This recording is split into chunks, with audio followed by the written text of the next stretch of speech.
법이 존재하지만 아무도 지키지 않았습니다. 강한 자는 바다를 차지했고 약한 자는 빼앗길 수밖에 없었습니다. 우린 바다를 잃었습니다. 포탄은 필요 없었습니다. 이건 전술이 아니라 의지입니다. 그들은 고철을 무기로 만든 나라였어요.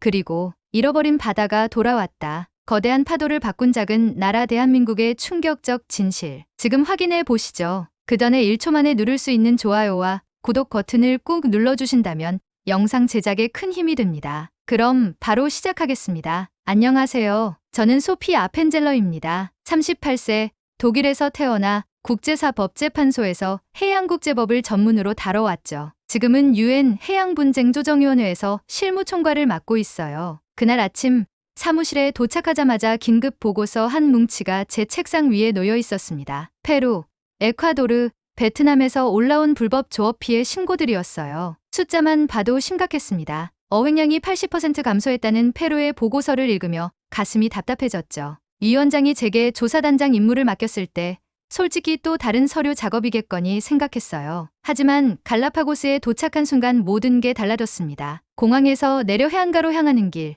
현지 어민 호세가 저를 안내했어요. 그의 얼굴에는 깊은 절망이 새겨져 있었습니다. 이전엔 여기서 참치를 잡을 수 있었어요. 이제는 아무것도 없어요. 호세의 목소리가 떨렸습니다. 저희가 도착한 항구는 텅 비어 있었어요. 예전엔 새벽마다 어선들로 북적였을 곳인데 말이죠. 방파제 위에 서서 바다를 바라보니 수평선 너머로 거대한 어선들이 줄지어 서 있는 게 보였습니다. 저 배들이 3년째 저기 있어요. 중국 어선들이죠. 호세가 손가락으로 가리키며 말했습니다. 저는 망원경을 들어 자세히 봤어요. 300척은 좋게 되어 보이는 어선단이 갈라파고스 해역을 완전히 장악하고 있었습니다. 유네스코 세계자연유산 보호구역 바로 코앞까지 말이에요. 그 순간 제 머릿속에서 지난 10년간 공부했던 모든 국제법 조항들이 스쳐 지나갔습니다. 200캐리 경제수역, 유엔의 양법 협약, 국제어업 협정. 하지만 현실은 달랐어요. 법은 있었지만 지켜지지 않고 있었죠. 현지 해양청 직원 마리아를 만났을 때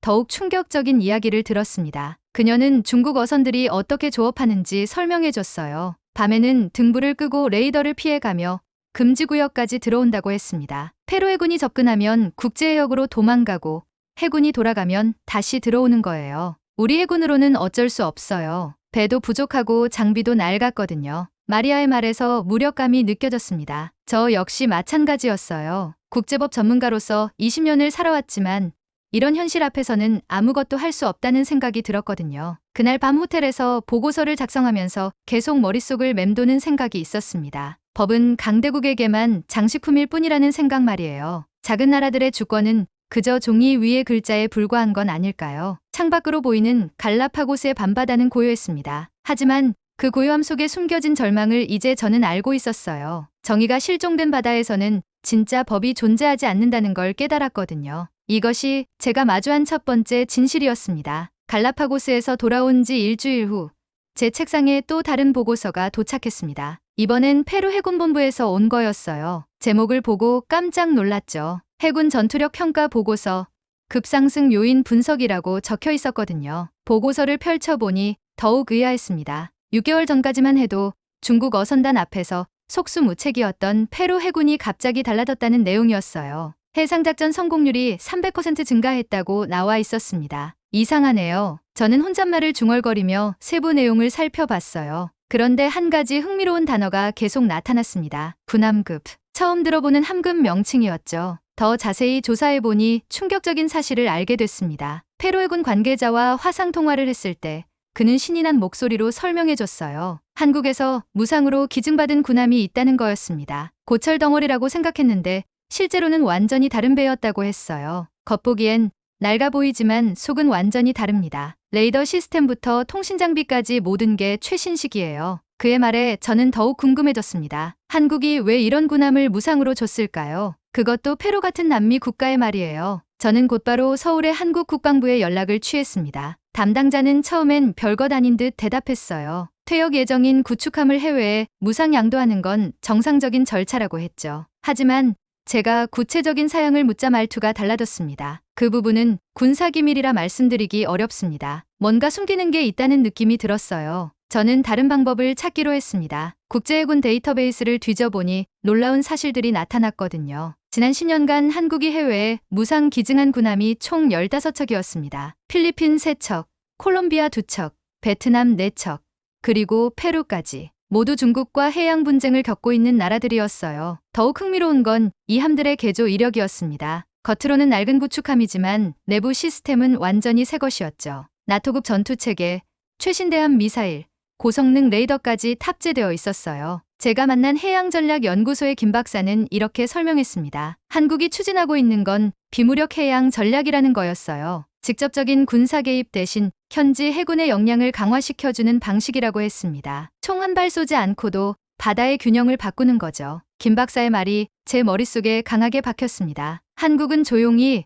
그러나 체계적으로 움직이고 있었던 거예요. 중국의 해양 확장에 맞서는 새로운 방식을 만들어내고 있었던 겁니다. 그날 밤 저는 지도를 펼쳐놓고 한국이 군함을 기증한 나라들을 표시해봤어요. 남중국해, 동남아시아, 남미 태평양 연안. 모두 중국의 영향력이 확대되고 있는 지역들이었습니다. 이건 우연이 아니야. 저는 확신했어요. 한국은 단순히 낡은 군함을 처분하는 게 아니었습니다. 거대한 해양 전략의 한 부분을 실행하고 있었던 거죠. 그것도 아무도 눈치채지 못하게 말이에요. 다음날 아침 출근길에서도 계속 생각이 났어요. 페루 해군이 갑자기 강해진 이유, 중국 어선들이 조금씩 물러나기 시작한 이유가 이제 명확해졌거든요. 한국이라는 조용한 변수가 바다 위의 게임을 바꾸고 있었던 겁니다. 한국의 조용한 전략을 파악한 지 며칠 후 상황이 급변했습니다. 중국 외교부에서 강력한 성명을 발표한 거예요. 한국의 군함 기증을 지역 안정을 해치는 행위라고 규정하면서 즉각 중단을 요구했죠. 베이징의 중국 외교부 대변인은 기자회견에서 이렇게 말했습니다. 한국이 구시대적 냉전 사고에 사로잡혀 지역 평화를 위협하고 있다고 했어요. 특히 페루에 기증한 군함이 중국 어민들의 정당한 조업 활동을 방해한다고 주장했습니다. 저는 그 뉴스를 보면서 소름이 돋았어요. 중국이 공개적으로 압박을 가하기 시작했다는 건 한국의 전략이 정말 효과적이라는 반증이었거든요. 만약 결 효과가 없었다면 이렇게 강하게 반응하지 않았을 테니까요. 며칠 후 예상치 못한 연락이 왔습니다. 페루 정부에서 저를 해양분쟁 전문 고문으로 초청한다는 거였어요. 페루 외무장관 직속으로 중국과의 협상 테이블에 참여해달라는 요청이었죠. 리마에 도착했을 때 공항 분위기부터 심상치 않았습니다. 중국 외교단이 대거 몰려와 있었고 페루 정부 관계자들의 표정도 어두웠어요. 저를 마중 나온 페루 외무차관 루이스는 차 안에서 솔직하게 털어놨습니다. 중국이 구리 수입을 중단하겠다고 위협했어요. 우리 경제의 30%가 중국 수출인데 이건 재앙이죠. 루이스의 목소리에서 절박함이 느껴졌어요. 페루는 딜레마에 빠져 있었습니다. 바다를 지키려면 한국의 도움이 필요하지만 경제를 지키려면 중국을 달래야 했거든요. 외무부 회의실에 들어서자 긴장감이 팽팽했습니다. 페루 외무장관을 비롯해 국방장관, 경제장관까지 모여 있었어요. 중국 대사관에서도 공사급 인사가 참석했죠. 중국 측 대표는 냉정한 어조로 말했습니다. 한국의 군사적 도발에 페루가 동조하는 것은 양국 관계에 심각한 타격을 줄 것이라고 했어요. 그리고 구체적인 수치까지 제시했습니다. 구리 수입 중단 시 페루가 입을 경제적 손실이 연간 50억 달러라고 했죠. 페루 경제장관은 당황한 기색이 역력했어요. 그는 중국과의 경제관계를 우선시해야 한다고 주장했습니다. 반면 국방장관은 해양주권을 포기할 수 없다는 입장이었죠. 저는 그 순간 제가 왜 여기 있는지 깨달았습니다. 페루 정부는 선택을 해야 했고 국제법 전문가로서 제 의견을 듣고 싶어 했던 거예요. 회의가 끝난 후 페루 외무장관과 따로 면담했습니다. 그는 솔직하게 물어봤어요. 국제법적으로 봤을 때 어느 쪽이 옳은지 말이죠. 저는 명확하게 답했습니다. 200캐리 경제 수역 내에서의 불법 조업은 명백한 주권 침해라고 했어요. 한국의 군함 기증은 정당한 방어권 행사의 일환이라고 판단한다고 말했죠. 하지만 현실은 법보다 복잡했습니다. 다음날 페루 국회에서 긴급 토론이 벌어졌어요. 야당에서는 한국과의 군사협력을 즉각 중단하라고 요구했습니다. 중국의 경제 보복이 두렵다는 이유였죠. 저는 국회 청문회에서 증언할 기회를 얻었습니다. 의원들 앞에서 저는 이렇게 말했어요. 법 없는 바다로 되돌아간다면 페루는 영원히 약소국으로 남을 수밖에 없다고 했죠. 지금 우리가 포기하는 건 돈이 아닙니다. 우리 아이들이 살아갈 바다입니다. 제 말에 일부 의원들은 고개를 끄덕였지만 여전히 많은 이들이 중국의 경제 보복을 걱정했어요. 미국과 유럽은 지지 성명만 발표할 뿐 구체적인 도움은 주지 않았거든요. 그날 밤 호텔에서 창밖을 바라보며 생각했습니다. 한국은 총 한 발 쏘지 않고도 이 지역의 균형을 바꿔놓았어요. 하지만 그 결과로 페루는 거대한 압박 속에서 선택의 기로에 서게 됐죠. 과연 작은 나라가 정의를 지킬 수 있을까요? 저는 그 답을 찾아야 했습니다. 페루에서의 협상이 교착 상태에 빠진 지 일주일 후 상황이 더욱 악화됐습니다. 중국 민병대로 추정되는 어선단이 대규모로 나타난 거예요. 이번엔 단순한 조업이 아니었습니다. 페루 어민들을 직접 위협하기 시작했거든요. 페루 해안경비대에서 긴급 연락이 왔을 때 저는 리마 시내에 있었어요. 담당자는 다급한 목소리로 말했습니다. 중국 어선들이 페루 어민들의 그물을 자르고 있다고 했죠. 심지어 일부는 페루 어선에 고의로 충돌하려 한다는 신고도 들어왔다고 했어요. 저는 즉시 현장으로 향했습니다. 헬기를 타고 사건 해역으로 가는 동안 아래를 내려다보니 정말 충격적인 광경이 펼쳐져 있었어요. 거대한 중국 어선들이 작은 페루 어선들을 에워싸고 있었습니다. 마치 늑대가 양을 몰아세우는 것 같았죠. 현장에 도착해서 페루 해군 소령 카를로스를 만났습니다. 그의 얼굴은 창백했어요. 소령은 저에게 솔직하게 털어놨습니다. 중국 어선단의 규모가 너무 커서 페루 해군으로는 감당할 수 없다고 했죠. 저희 군함 3척으로 어떻게 200척을 상대하겠어요. 게다가 저들은 무선으로 중국어만 해서 소통도 안 돼요. 카를로스 소령의 말에서 절망감이 느껴졌습니다. 페루 해군은 이미 의욕을 잃고 있었어요. 한국에서 받은 군함급 군함도 있었지만 수적 열세는 극복할 수 없었거든요. 그때 더욱 충격적인 장면을 목격했습니다. 중국 어선들이 페루 소형 해군 함정에 접근하자 페루 함정이 후진하며 도망가는 거였어요. 국제해역으로 물러나 버린 거죠. 저는 그 모습을 보면서 가슴이 무너지는 느낌이었습니다. 이게 바로 힘의 논리였어요. 법이고 주권이고 다 소용없었죠. 강한 자가 약한 자를 밀어내는 정글의 법칙만 남아 있었습니다. 그날 오후에 한가 마을에 내려갔을 때 더욱 참담한 현실을 봤어요. 어민들이 해안 초소 앞에 모여 무릎을 꿇고 있었습니다. 그들은 정부에 호소하고 있었어요. 바다에 나갈 수 없게 됐다고, 생기가 끊어졌다고 말이죠. 한 할아버지 어민이 저에게 다가와 말했습니다. 50년간 이 바다에서 고기를 잡아왔는데 이런 일은 처음이라고 했어요. 중국 어선들이 나타난 후로는 고기가 보이지도 않는다고 했죠. 우리를 도와주세요. 이대로 가면 우리는 모두 굶어 죽어요. 할아버지의 떨리는 목소리가 제 가슴을 찔렀습니다. 국제법 전문가로서 20년을 살아왔지만 이런 상황에서 제가 해줄 수 있는 말이 없었어요. 가장 충격적이었던 건 한 어린 소년과의 만남이었습니다. 10살 정도 되어 보이는 아이가 제게 다가와서 물어봤어요. 왜 바다가 없어졌냐고 말이죠. 아저씨, 우리 바다 어디 갔어요? 아빠가 더 이상 배 타고 나갈 수 없다고 해요. 그 아이의 순진한 질문에 저는 대답할 수가 없었습니다. 어떻게 10살 아이에게 국제정치의 복잡함을 설명할 수 있겠어요. 그 아이에게는 단순한 진실만 있었습니다. 바다를 잃었다는 건 말이죠. 그날 밤 숙소로 돌아가는 길에 계속 그 소년의 말이 머릿속을 맴돌았어요. 우린 바다를 잃었다. 정말 간단하고 명확한 표현이었습니다. 호텔 방에서 창밖을 바라보니 어둠에 잠긴 바다가 보였어요. 하지만 그 어둠 속에는 여전히 중국 어선들의 불빛이 반짝이고 있었습니다. 그들은 밤에도 조업을 계속하고 있었던 거죠. 저는 그 순간 깨달았습니다. 힘이 없는 법은 아무도 지켜주지 못한다는 걸 말이에요. 페루 어민들의 절규도, 국제법의 조항도, 제 전문가적 소신도 모두 무력했어요. 하지만 포기할 수는 없었습니다. 그 아이의 질문에 언젠가는 답을 해줘야 했거든요. 바다는 다시 돌아올 수 있다고, 정의는 결국 승리한다고 말해줘야 했어요. 그래서 저는 마지막 희망을 걸고 한국 정부에 연락을 취했습니다. 한국 정부에 연락한 지 3일 후 놀라운 소식이 들려왔습니다. 한국이 추가 군함 2척과 해군 교관단을 페루에 파견한다는 거였어요. 더욱 놀라운 건 제가 작전 참관인으로 초청받았다는 사실이었죠. 부산항에서 출발한 포스 2호와 3호가 페루에 도착했을 때 저는 칼라우 항구에 나가 있었습니다. 멀리서 보기엔 정말 낡아 보이는 군함들이었어요. 하지만 가까이 다가갈수록 느낌이 달랐습니다. 선체는 오래됐지만 레이더와 각종 장비들은 최신식이었거든요. 한국 해군 교관단장 김대령이 저를 맞아줬습니다. 그는 차분한 목소리로 작전 계획을 설명해줬어요. 중국 민병대 어선 200척에 맞서 무력 충돌 없이 압박하는 작전이라고 했죠.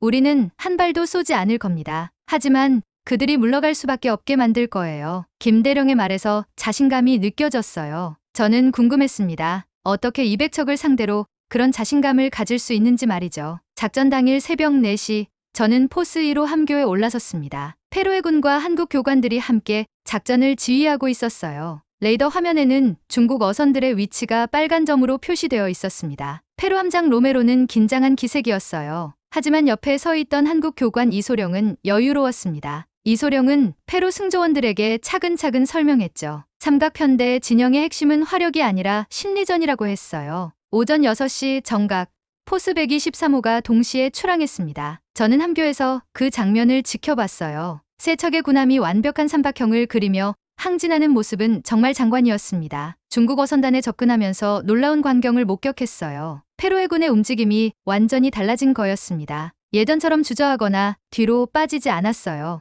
오히려 당당하게 전진했죠. 한국 교관들이 페루 승조원들에게 가르쳐준 건 단순한 전술이 아니었습니다. 그들은 자신감을 가르쳐줬어요. 바다에서 주권을 지키는 방법을 알려준 거였죠. 중국 어선들이 포스함들의 접근을 감지하자 무선으로 항의했습니다. 하지만 이번엔 페루 해군의 대응이 달랐어요. 로메로 함장은 명확하게 답했습니다. 페루 영해에서 불법 조업을 중단하고 즉시 철수하라고 했죠. 가장 인상적이었던 건 삼각편대의 움직임이었어요. 세 척의 함정이 마치 하나의 유기체처럼 움직였습니다. 중국 어선들이 어느 방향으로 도망가려 해도 막힐 수밖에 없는 완벽한 포위망이었어요. 오후 2시경 전환점이 왔습니다. 중국 어선단의 지휘선으로 보이는 대형 선박이 후진하기 시작한 거예요. 그러자 다른 어선들도 줄줄이 따라 움직였습니다. 저는 그 순간을 잊을 수 없어요. 단 한 발의 포탄도 발사되지 않았습니다. 위협적인 행동도 없었어요. 그저 페루 해군이 당당하게 자신들의 바다를 지켰을 뿐이었죠. 오후 5시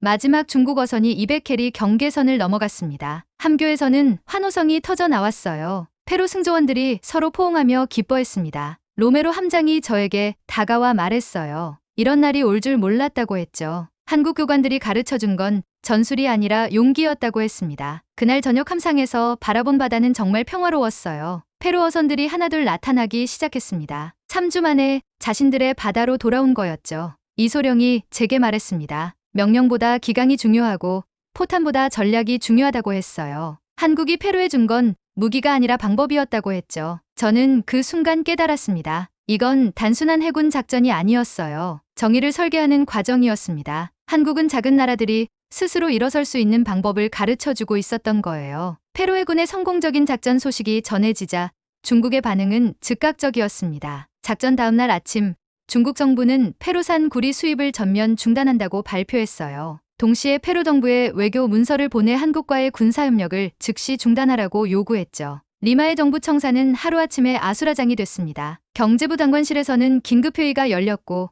구리 관련 업체들이 몰려와 항의했어요. 페루 경제의 30%를 차지하는 구리 수출이 막힌 거였거든요. 저는 그날 오후 페루 외무부로 긴급 소집됐습니다. 회의실에 들어서니 분위기가 싸늘했어요. 경제부 장관은 노골적으로 불만을 표시했습니다. 바다 몇 마리 물고기 때문에 나라 경제가 무너질 수 있다고 했죠. 소피 박사, 당신이 조언한 결과가 이겁니까? 이제 우리는 어떻게 해야 하죠? 경제부 장관의 날카로운 질문에 저는 할 말을 잃었어요. 법적으로는 페루가 옳았지만 현실적 피해는 너무 컸거든요. 더욱 충격적인 건 페루 국회의 반응이었습니다. 야당뿐만 아니라 여당 일부에서도 한국과의 군사협력 폐기를 요구하기 시작했어요. 국회의원들은 중국의 경제 보복이 계속되면 페루가 버틸 수 없다고 주장했습니다. 국회 긴급 토론에서 한 의원은 이렇게 말했어요. 바다에서의 승리가 무슨 소용이냐? 육지에서 사람들이 굶어 죽으면 말이냐고 했죠. 그 말에 많은 의원들이 박수를 쳤습니다. 저는 그 순간 정말 막막했어요. 국제법 전문가로서 20년을 살아왔지만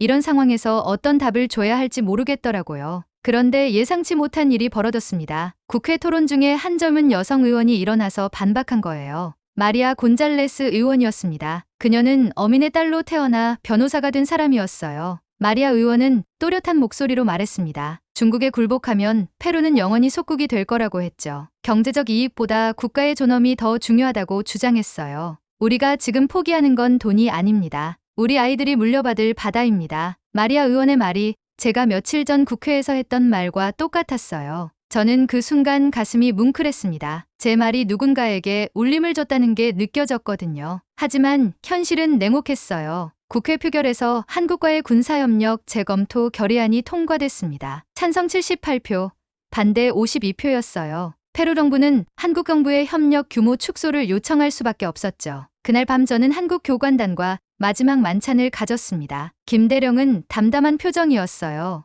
이런 일이 있을 걸 예상했다고 하더라고요. 소피 박사, 우리는 옳은 일을 했습니다. 결과가 어떻든 후회하지 않아요. 김대령의 말에서 흔들림이 없었어요. 저는 그런 그가 부러웠습니다. 확신에 찬 모습이 말이에요. 마리아 의원이 저를 따로 만나자고 했을 때 저는 흔쾌히 응했어요. 그녀는 카페에서 저에게 솔직하게 말했습니다. 자신도 흔들린다고 했어요. 경제적 어려움 앞에서 정의를 고집하는 게 옳은 일인지 확신이 서지 않는다고 했죠. 하지만 포기할 수는 없어요. 누군가는 끝까지 서 있어야 하거든요. 마리아의 말에 저는 깊이 공감했어요. 법 없는 바다로 되돌아갈 수는 없었거든요. 그건 모든 약소국들의 미래를 포기하는 일이었으니까요. 다음날 아침 공항에서 한국 교관단을 배웅하면서 저는 복잡한 심정이었어요. 그들은 패배한 듯 떠나고 있었지만 실제로는 무언가 중요한 씨앗을 심어놓고 가는 것 같았거든요. 김대령이 떠나기 전 제게 마지막으로 말했어요. 이건 끝이 아니라 시작이라고 했죠. 페루가 다시 선택할 기회가 올 거라고 했습니다. 저는 그 말이 무슨 뜻인지 몰랐어요. 하지만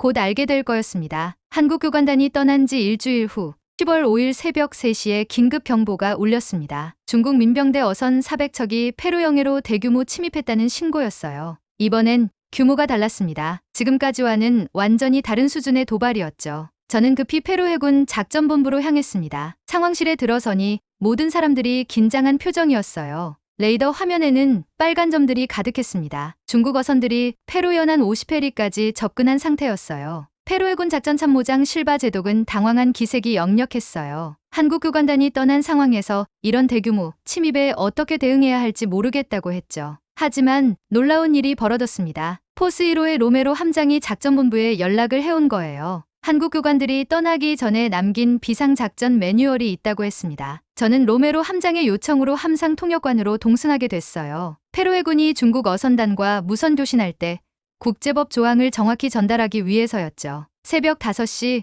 포스 123호가 출항했습니다. 저는 함교에서 그 광경을 지켜봤어요. 세 척의 함정이 한국 교관들이 가르쳐준 삼각 편대를 유지하며 전진했습니다. 가장 놀라운 건 페루 승조원들의 변화였어요. 일주일 전만 해도 불안해했던 그들이 이제는 확신에 차 있었습니다. 한국 교관들이 심어준 자신감이 뿌리를 내린 거였죠. 오전 7시 중국 어선단과 마주쳤습니다. 이번엔 규모가 정말 압도적이었어요. 400척의 거대한 함대가 페루 해역을 뒤덮고 있었습니다. 로메로 함장이 무선으로 경고했을 때 저는 통역을 맡았어요. 유엔 해양법 협약 제56조에 따라 경제 수역 내 불법 조업을 즉시 중단하라고 전달했죠. 중국 측에서는 거칠게 항의했습니다. 그들은 공해에서 합법적 조업을 하고 있다고 주장했어요. 하지만 페루 해군의 대응은 단호했습니다. 가장 감동적이었던 순간은 오전 10시경이었어요. 포스 함대가 완벽한 전술 기동을 보여준 거였습니다. 한국 교관들이 가르쳐준 대로 중국 어선단을 압박하기 시작했죠. 중국 어선들이 어느 방향으로 움직이든 페루 함정들이 막아섰어요. 마치 체스 게임 같았습니다. 모든 수가 계산되어 있었고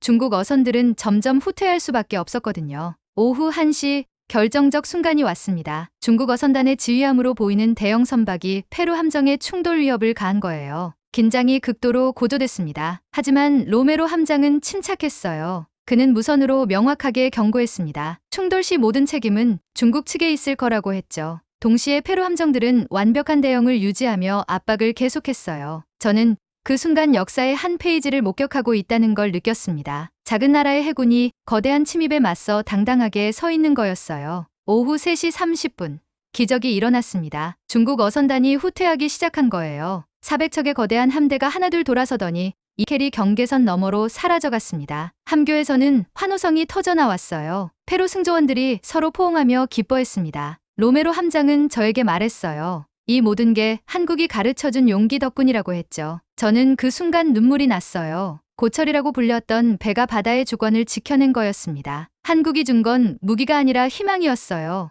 그날 저녁 해안가에 돌아왔을 때 놀라운 광경을 봤습니다. 어민들이 해변에 모여 바다를 바라보고 있었어요. 3주 만에 자유로워진 바다를 말이죠. 그 10살 소년도 있었어요. 아이가 저에게 달려와서 말했습니다. 바다가 돌아왔다고, 아빠가 내일부터 다시 배를 탈 수 있다고 했어요. 저는 그 아이에게 답해줄 수 있었습니다. 바다는 우리 것이고 앞으로도 계속 우리 것일 거라고 말이에요. 페루 해군의 역사적 승리 소식이 전 세계로 퍼져나간 지 일주일 후 놀라운 일이 벌어졌습니다. 페루 정부가 공식적으로 한국의 군함급 군함 추가 구매를 요청한 거예요. 경제적 압박에 굴복할 뻔했던 페루가 완전히 돌아선 거였죠. 페루 대통령이 직접 기자회견을 열었을 때 저도 참석했어요. 대통령은 명확하게 말했습니다. 페루는 어떤 압박에도 굴복하지 않겠다고, 바다의 주권을 끝까지 지키겠다고 했죠. 우리는 한국으로부터 군함을 산 게 아닙니다. 존엄을 배웠습니다. 대통령의 말에 기자회견장에서 박수가 터져나왔어요. 저 역시 감동받았습니다. 몇 주 전만 해도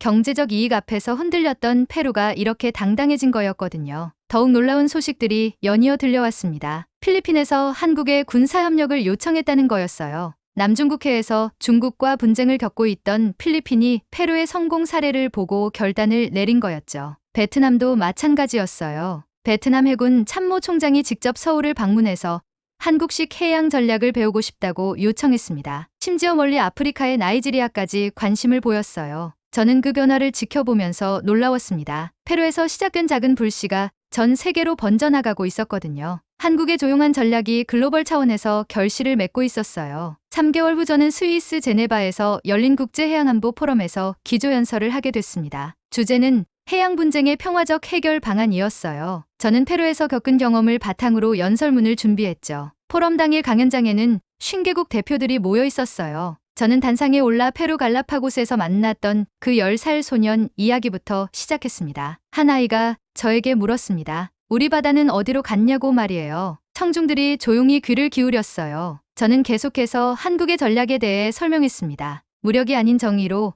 위협이 아닌 희망으로 바다를 되찾은 이야기를 말이에요. 정의는 때로 고철에 실려옵니다. 겉보기엔 낡아 보이지만 그 안에는 불굴의 의지가 담겨 있죠. 제 말에 청중들이 깊이 공감하는 게 느껴졌어요. 특히 동남아시아와 아프리카, 남미 국가 대표들의 눈빛이 달라졌습니다. 연설이 끝난 후 많은 사람들이 저에게 다가왔어요. 그들 대부분이 비슷한 고민을 하고 있었습니다. 강대국의 압박 앞에서 어떻게 주권을 지킬 것인가 하는 문제 말이에요. 필리핀 해군 제독은 제게 솔직하게 털어놨습니다. 중국의 인공섬 건설 앞에서 절망했었는데 페루 사례를 보고 희망을 얻었다고 했어요. 한국과의 협력을 통해 새로운 길을 찾고 싶다고 했죠. 나이지리아 대표는 더욱 구체적이었어요. 서아프리카에서도 외국 어선들의 불법 조업이 심각한 문제라고 했습니다. 한국의 도움을 받아 해군 역량을 강화하고 싶다고 요청했어요. 저는 그때 깨달았습니다. 한국이 페루에서 시작한 것은 단순한 군사협력이 아니었어요. 새로운 질서의 설계도였습니다. 작은 나라들이 스스로 일어설 수 있는 방법을 제시한 거였죠. 포럼 마지막 날 저는 종합토론에서 이렇게 말했습니다. 한국이 한 건 전투가 아니라 지도 제작이었다고 했어요. 사람들의 마음을 움직이는 해도를 그려준 거라고 했죠. 바다에서 길을 잃은 작은 나라들에게 한국은 나침반을 건네줬습니다. 이제 그들은 스스로 항해할 수 있어요. 청중들이 기립박수를 보내줬을 때 저는 정말 뿌듯했어요. 몇 달 전 갈라파고스에서 느꼈던 절망이 이제는 희망으로 바뀌어 있었거든요. 포럼이 끝나고 페루로 돌아가는 길에 저는 마리아 곤잘레스 의원에게 연락했어요. 그녀는 기쁜 목소리로 근황을 알려줬습니다. 페루 어민들의 어획량이 예전 수준을 회복했다고 했어요. 그 소년도 아버지와 함께 배를 타기 시작했어요. 바다가 정말 돌아왔다고 좋아하더라고요. 마리아의 말에 저는 웃음이 났어요. 그 아이의 질문에 마침내 완전한 답을 해줄 수 있게 된 거였죠. 한국은 무기를 팔지 않았습니다. 정의를 가르쳤고 희망을 전했어요. 그리고 이제 바다 위의 작은 나라들이 하나둘 일어서고 있습니다. 이것이 바로 한국이 만들어낸 정의의 파도였어요. 오늘 사연은 여기까지입니다. 여러분의 구독과 좋아요는 영상 제작에 아주 큰 힘이 됩니다. 긴 영상 시청해주셔서 감사합니다.